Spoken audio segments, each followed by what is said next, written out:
अस्सलाम वालेकुम dear students, class 5th के स्टूडेंट्स को सब्जेक्ट कंप्यूटर साइंस पढ़ाने लगी हूँ। चैप्टर नंबर 1 है बेटा आपका कंप्यूटर जनरेशंस। अब कंप्यूटर जनरेशंस होती क्या है, सबसे पहले आपको ये पता होना ज़रूरी है। उसके बाद हम समर वेकेशन टास्क की तरफ चलेंगे। जो आपको समर वेकेशन वर्क मिला हुआ है उसको ब्रीफली एक्सप्लेन करते हैं। तो चैप्टर नंबर 1 कंप्यूटर जनरेशन। अब जनरेशन क्या है? अब कंप्यूटर जो फर्स्ट कंप्यूटर बना, सेकंड कंप्यूटर बना, थर्ड बना, उनको फिर जनरेशंस का नाम दे दिया गया। जैसे कि अब हम ह्यूमन बींग्स हैं, अब जस्ट लाइक के हम हैं, हमारे दादा, उनके दादा, उनके दादा, तो ये जनरेशंस कहलाती हैं। तो इसी तरीके से कंप्यूटर की भी कुछ जनरेशंस हैं। अभी तक आपकी बुक के हिसाब से 5th जनरेशन तक हम पढ़ेंगे। वैसे 5th से ऊपर भी जनरेशन आ चुकी हैं, लेकिन अकॉर्डिंग टू योर बुक अभी हम जस्ट 5th जनरेशन तक पढ़ेंगे कि फर्स्ट जनरेशन जब कंप्यूटर आई थी उसमें क्या था, जब सेकेंड आई उसमें क्या तब्दीली आई, थर्ड आई उसमें क्या तब्दीली आई। अब तब्दीली आई कैसे? जो फर्स्ट थी उससे अच्छा करके सेकंड के अंदर टेक्नोलॉजी को लगाया गया। फिर जब थर्ड आई उसकी थर्ड सेकंड से अच्छी टेक्नोलॉजी थर्ड में आ गई।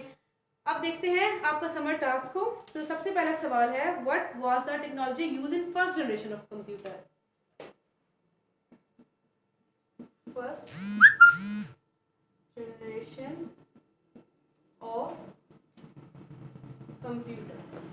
अब सवाल पूछा गया है कि फर्स्ट जनरेशन ऑफ कंप्यूटर में कौन सी टेक्नोलॉजी जो है वो यूज की गई है, किस टेक्नोलॉजी को यूज करके फर्स्ट जनरेशन ऑफ कंप्यूटर को बनाया गया है। तो एक टेक्नोलॉजी का नाम है जी वैक्यूम ट्यूब। वैक्यूम ट्यूब एक टेक्नोलॉजी का नाम है। वैक्यूम ट्यूब को यूज करके फर्स्ट जनरेशन ऑफ कंप्यूटर बनाया गया है।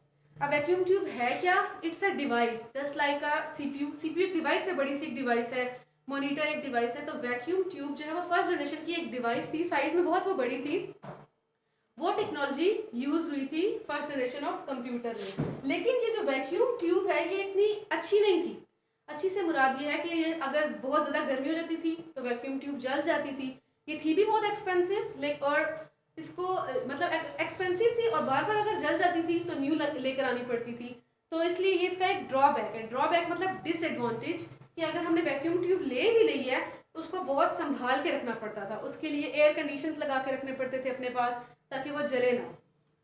तो आपके अकॉर्डिंग टू योर कोर्स पहला सवाल ये है कि फर्स्ट जनरेशन ऑफ कंप्यूटर में कौन सी टेक्नोलॉजी यूज हुई थी। तो आप लोगों ने जस्ट ये याद रखना है कि फर्स्ट जनरेशन ऑफ कंप्यूटर में जो टेक्नोलॉजी यूज हुई थी उसका नाम था vacuum tube. Second question is describe the era of second generation of computer. Era of second generation. अब एरा का मतलब ये है कि किस टाइम से लेके किस टाइम तक सेकंड जनरेशन रही थी। मतलब थर्ड भी तो आई थी, जब थर्ड आई तो सेकंड तो खत्म हो गई। तो किस डेट से लेके किस डेट तक, मतलब किस साल से लेके किस साल तक सेकंड जनरेशन ऑफ कंप्यूटर चली। तो 1956 से 1963 तक। 1956 टू 1963 ये टाइम पीरियड है। इस टाइम के अंदर सेकंड जनरेशन ऑफ कंप्यूटर चली थी। अब जैसे कि है फर्स्ट जनरेशन में कौन सी टेक्नोलॉजी थी? वैक्यूम ट्यूब थी। अब ये जस्ट मैं आपकी इंफॉर्मेशन के लिए बता रही हूँ कि सेकंड जनरेशन में कौन सी टेक्नोलॉजी थी। तो सेकंड जनरेशन के अंदर जो टेक्नोलॉजी यूज हुई थी वो थी ट्रांजिस्टर्स। अब ट्रांजिस्टर्स थे, मतलब वैक्यूम ट्यूब को खत्म करके ट्रांजिस्टर्स आ गए थे। और ट्रांजिस्टर्स क्या थे? अगर हम एक वैक्यूम ट्यूब जितने पैसों की खरीदते थे उतने ही पैसों में, उतनी ही अमाउंट में हम 200 ट्रांजिस्टर्स खरीद सकते थे। मतलब कि जहां एक कंप्यूटर बनता था फर्स्ट जनरेशन में, वहां सेकंड जनरेशन में आके 200 कंप्यूटर्स बन सकते थे। तो ये इसका एक हमें फायदा हो गया। देखा, फर्स्ट जनरेशन से सेकंड जनरेशन में आते आते हमें कितना फायदा हुआ कि एक से हम 200 तक पहुंच गए। लेकिन ये जनरेशन भी इतने टाइम तक ही चली थी। अब देखते हैं जी नेक्स्ट क्वेश्चन क्या है। नेक्स्ट क्वेश्चन है compare the size of first and third generation of computer. अब हमने साइज बताना है जी। साइज, कंप्यूटर के साइज होते हैं। अब फर्स्ट जनरेशन ऑफ कंप्यूटर और सेकंड जनरेशन ऑफ कंप्यूटर के साइज में डिफरेंस क्या था? तो जवाब है जी third generation size is smaller as compare to second generation. अब ये बात भी आपने याद रखनी है, सिर्फ सेकंड और थर्ड के लिए नहीं, जैसे जैसे अगली जनरेशन आती है उसका साइज छोटा होता है। फॉर एग्जांपल वैक्यूम ट्यूब का साइज इस रूम जितना है तो ट्रांजिस्टर का साइज उससे हाफ कह लें। तो अब जो हम पूछ रहे हैं कि सेकंड और थर्ड में कंपेयर क्या है, तो सेकंड जनरेशन का जो साइज है वो as compare to third generation size जो है वो सेकंड और थर्ड का। तो थर्ड जो है वो साइज में बहुत स्मॉल है और सेकंड जो है वो लार्ज है।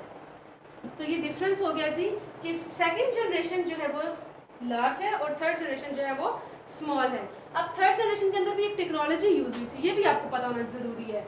जैसे फर्स्ट में वैक्यूम ट्यूब हो गई, सेकंड में ट्रांजिस्टर हो गया, थर्ड में जो टेक्नोलॉजी यूज हुई थी उसको कहते हैं आईसी। आईसी से बनता है इंटीग्रेटेड सर्किट। अब इंटीग्रेटेड सर्किट क्या, ये भी वैक्यूम ट्यूब अगर इतना बड़ा इस रूम जितना है, ट्रांजिस्टर उसके हाफ है, तो जो थर्ड में आया आईसी वो उसके भी हाफ हो गया। हाफ होने से फायदा क्या हुआ, वो साइज में स्मॉल। साइज में स्मॉल होने से ये नहीं होता कि अगर एक चीज़ साइज में स्मॉल हो गई है तो उसकी कैपेसिटी भी कम हो गई है। कंप्यूटर्स की फील्ड में ये है कि चीज़ जितनी भी स्मॉल होती गई उसकी कैपेसिटी उतनी ज़्यादा होती गई। वैक्यूम ट्यूब बहुत बड़ी थी, जल जाती थी, ट्रांजिस्टर जलते ही नहीं थे। ट्रांजिस्टर के बाद आईसी आई, आईसी तो बिल्कुल भी नहीं जलती थी, वो उससे ज़्यादा फास्ट थी। तो जितनी टेक्नोलॉजी छोटी होती गई उतनी वो फास्ट होती गई। नेक्स्ट है जी, what do you understand by VLSI? VLSI।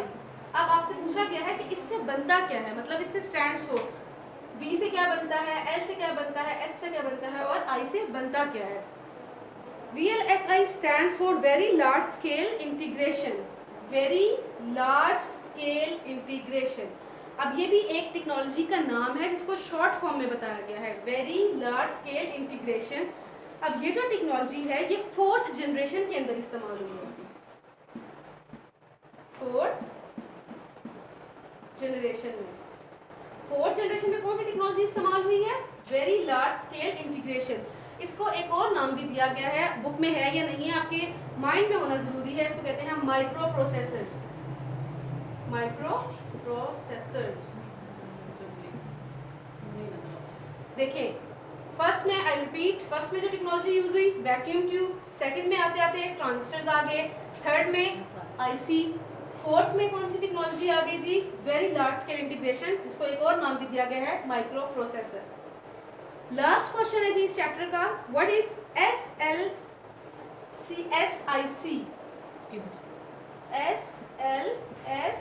SLSIC। अब इससे क्या बनता है, अब देखिए जी इससे ये बनता है, stands for super large scale integration chip.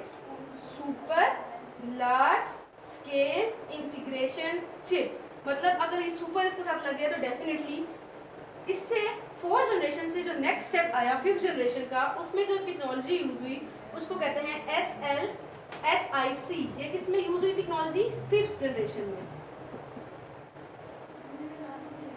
अच्छा, फिफ्थ जनरेशन जो टेक्नोलॉजी यूज हुई इसका भी आपको पता होना जरूरी है कि ये टेक्नोलॉजी किस मकसद के लिए इस्तेमाल हुई थी। तो ये टेक्नोलॉजी इस्तेमाल हुई है बेटा रोबोट्स बनाने के लिए, रोबोटिक में रोबोट्स बनाने के लिए ये टेक्नोलॉजी इस्तेमाल की गई है। अच्छा, आप लोगों को इसमें कोई चीज़ समझ नहीं आई, कोई परेशानी, मतलब ये जस्ट 5 क्वेश्चन थे, इस 5 क्वेश्चन से हट के भी आपको इन्फॉर्मेशन दे दी है ताकि आप याद रखें। ये चीज़ें बेसिक स्टेप है, ये आपको याद रखना ज़रूरी है। अगर आपको समझ में नहीं आ रहा कुछ भी तो आप स्कूल से कॉन्टैक्ट कर सकते हैं। Thank you so much.